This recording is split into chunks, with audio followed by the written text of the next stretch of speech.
The day my father chose my younger brother over me still plays in my mind like a bad movie. I can still smell the rich mahogany of the boardroom, feel the weight of the company reports in my hands, and hear the sharp edge in his voice as he destroyed everything I'd worked for. "Marcus, you're just not cut out for this." Those words hit me like bullets as I stood in front of the board, my quarterly presentation half finished. "William has the killer instinct this company needs." William, my younger brother by 3 years, couldn't hide his smirk as he lounged in his leather chair. He'd been gunning for my position as CFO since the day he graduated business school. Never mind that I'd spent the last 8 years building Carter Industries from a regional player into a national powerhouse. "Dad," I started, gesturing to the projection screen where my new expansion strategy was displayed. "These numbers don't lie. We've seen a 40% growth under my financial direction dash." "Numbers," my father scoffed. "That's all you see. Spreadsheets and predictions. William understands people, understands risk. He's not afraid to get his hands dirty." Getting hands dirty. That was our family's code for William's way of doing business. The backdoor deals, the aggressive takeovers, the corners cut so sharp they could draw blood. I'd spent years trying to clean up his messes while maintaining our growth. "The board has made its decision," my father continued, not even looking at me now. "William will take over as CFO effective immediately. You can stay on as a junior analyst if you'd like." Junior analyst. 8 years of 60-hour weeks, my MBA from Wharton, and the company's most successful financial period, all reduced to an entry-level position. I looked around the boardroom at the faces I'd known since childhood. Uncle James avoided my eyes, suddenly fascinated by his coffee cup.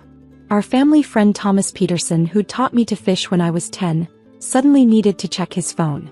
"I built this division," I said quietly, my voice steady despite the rage building inside me. "Everything we've achieved in the last 5 years was a team effort," William interrupted, standing up to pat my shoulder condescendingly. "Don't worry, big brother. I'll take good care of your department." I shrugged his hand off, looking directly at our father. Robert Carter, CEO of Carter Industries, self-made millionaire, and now the man who just betrayed his own son. "You'll regret this." He finally met my eyes, and for a moment I saw something flicker there, doubt, fear. But it vanished as quickly as it came. "The only thing I regret is not making this change sooner. You're too soft for this business, Marcus. Always have been." I took off my company ID badge and placed it on the polished table. The sound it made, a small final click, seemed to echo through the silent room. Without another word, I walked out of Carter Industries for what I thought would be the last time. That night, as I sat in my apartment surrounded by industry reports and financial projections I'd spent months preparing, my phone buzzed constantly. Messages from colleagues, board members, even my mother, all expressing their sympathy, while carefully avoiding any criticism of the family's decision. But one message was different. It was from Sophia Chin, head of our biggest competitor, Stone River Capital. "Heard what happened? Your father's an idiot. Let's have coffee tomorrow." I stared at those words for a long time, thinking about everything I knew about Carter Industries. Every weakness, every vulnerability, every shortcut William had taken that I'd carefully documented. 8 years of institutional knowledge that was now walking out the door. The next morning, I met Sophia at a small cafe far from the financial district. She sat at a corner table, her sharp suit and sharper eyes marking her as the predator she was known to be in business circles. "Their loss is going to be someone else's gain," she said without preamble. "The question is, whose gain will it be?" I took a sip of my coffee, thinking about William's smirk, my father's dismissal, the board's silence. What did you have in mind? 5 years. That's how long it took for my plan to come full circle. I didn't just join Stone River Capital, I transformed it. Every trick, every strategy, every market advantage I'd developed at Carter Industries, I now used against them. But more importantly, I watched from afar as William's killer instinct slowly poisoned everything I'd built. First came the aggressive expansion, too much, too fast, funded by high-interest loans that any first-year analyst could tell you were unsustainable. Then the creative accounting that William had always been so proud of started drawing attention from regulators. Finally, the shortcuts and burned bridges came back to haunt them as suppliers and partners jumped ship. I built my own empire at Stone River, quietly acquiring key players in the industry, strengthening partnerships, and waiting for the moment I knew would come. When Carter Industries stock started its downward spiral, I was ready. The day their bankruptcy filing hit the news, I sat in my corner office at Stone River, now serving as its CEO, and watched my father's empire crumble on every financial network. My assistant walked in trying to hide a smile. "Sir, you have some visitors in the lobby. The Carter family." I glanced at the proposal sitting on my desk, a desperate plea for investment from Carter Industries, delivered this morning by courier. 5 years ago, I would have jumped at the chance to save my family's company. But I wasn't that person anymore. "Send them up," I said, turning to look out at the city skyline. "Let's see what the people who aren't cut out for this business have to say."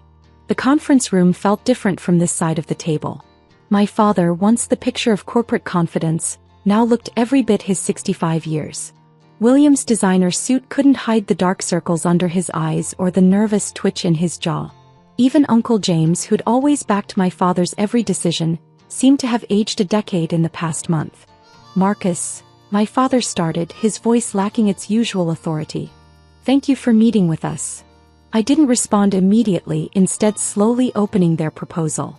Every page told the story of William's mismanagement, toxic loans, failed acquisitions, burned bridges with suppliers. The company I'd helped build was now worth less than its office furniture. 40 million, I finally said, looking up. "That's what you need to avoid complete collapse." William leaned forward, his old smirk now replaced by desperate eagerness. "The company still has potential. We just need some breathing room to restructure. Breathing room?" I cut him off, pulling out a folder of my own. "Like the breathing room you gave Anderson Supply after taking over? They were our biggest supplier for 20 years. Now they're exclusively contracted with Stone River." My father's face tightened. "You poached them." "No," I corrected him. "I offered them better terms and actually honored our agreements. Something William never understood the value of." I started laying out documents one by one.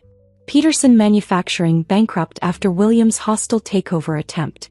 Reynolds Distribution dropped Carter Industries after William tried to strong-arm them into exclusive contracts. Shaw Technologies sued us for breach of contract. "Those were necessary business decisions," William protested, but his voice wavered. "Necessary?" I laughed, the sound sharp in the quiet room. "You burned every relationship I spent 8 years building. All because you thought being tough meant being ruthless." My father cleared his throat. "We've made mistakes, Marcus. We're here to make it right." "Make it right?" I stood up, walking to the window. Below, the city stretched out, the same view I'd had from my old office at Carter Industries. "Like you made it right when you demoted me? When you told the entire board I wasn't cut out for business?" "I was wrong," he said quietly. I turned back to face them.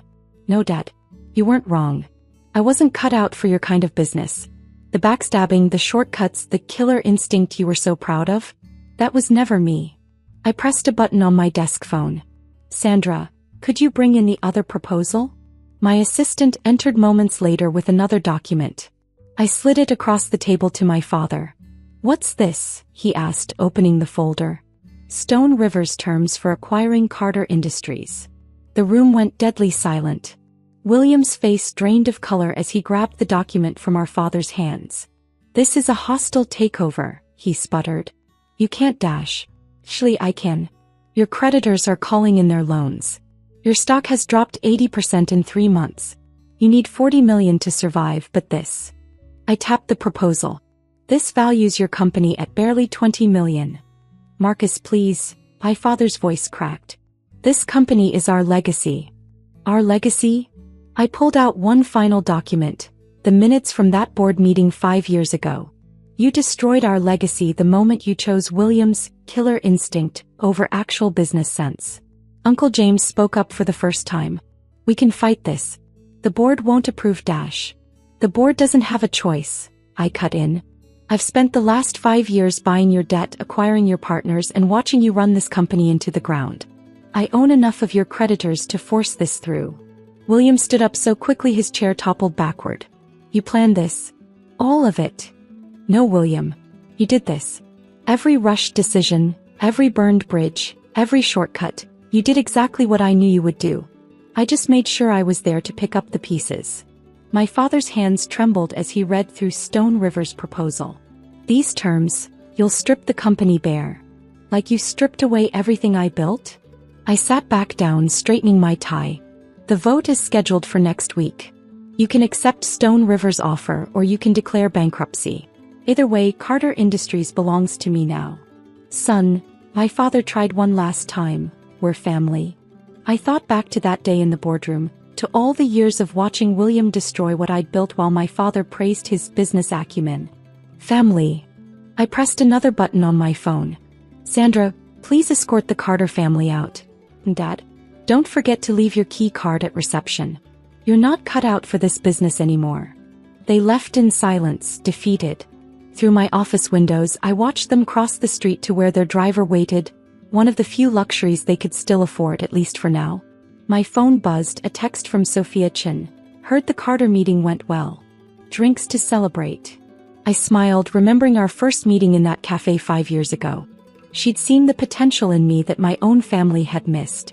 Now Stone River Capital was the industry leader, and I was no longer the soft-hearted son who couldn't make the tough calls.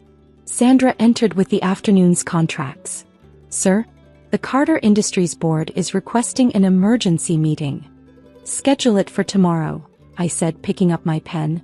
And Sandra, have maintenance change the name on the Carter Industries building first thing Monday morning.